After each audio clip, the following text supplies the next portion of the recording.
और से music present. बोलो बोलो बाबा बासुकीनाथ की, बोलो बोलो शंकर भगवान की। जय शिव जय शिव जय शिव जय शिव जय जय जय शिव जय शिव जय शिव जय शिव जय जय जय जय जय जय जय। Music by Vijay Kumar. जय जय जय जय। 4 बजे भोरे भोला बाजे घरी घंटवा। 4 बजे भोरे भोला बाजे घरी घंटवा। लेके आइले पूजवा के थाली हो भोले दानी। चारों ओर निहारी रहा कोई ना देखाला भोले दानी। कौन ऐसन हमनी से हो गइल दानी भोले दानी।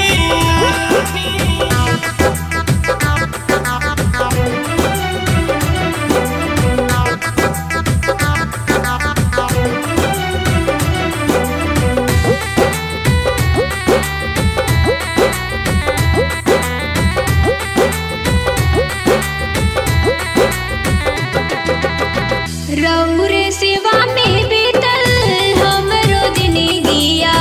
सुने बाट गोदे लोगे कहेला बझनिया।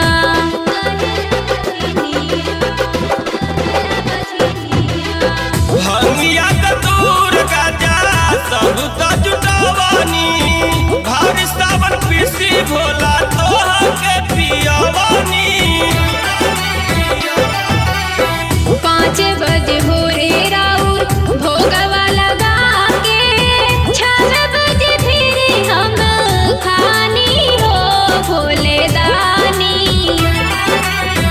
चारों ओर निहारी नहीं कतही देखाला भोले दानी।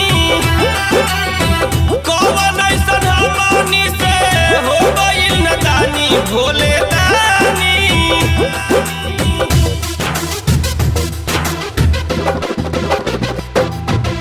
जय शिव जय शिव जय शिव जय शिव जय शिव जय जय जय शिव जय शिव जय शिव जय शिव जय जय जय जय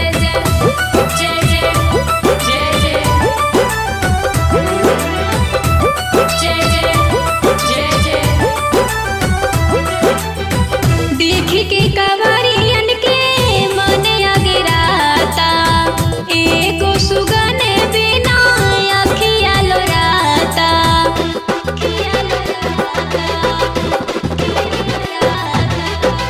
भोलत बन कहे धन राउर माया।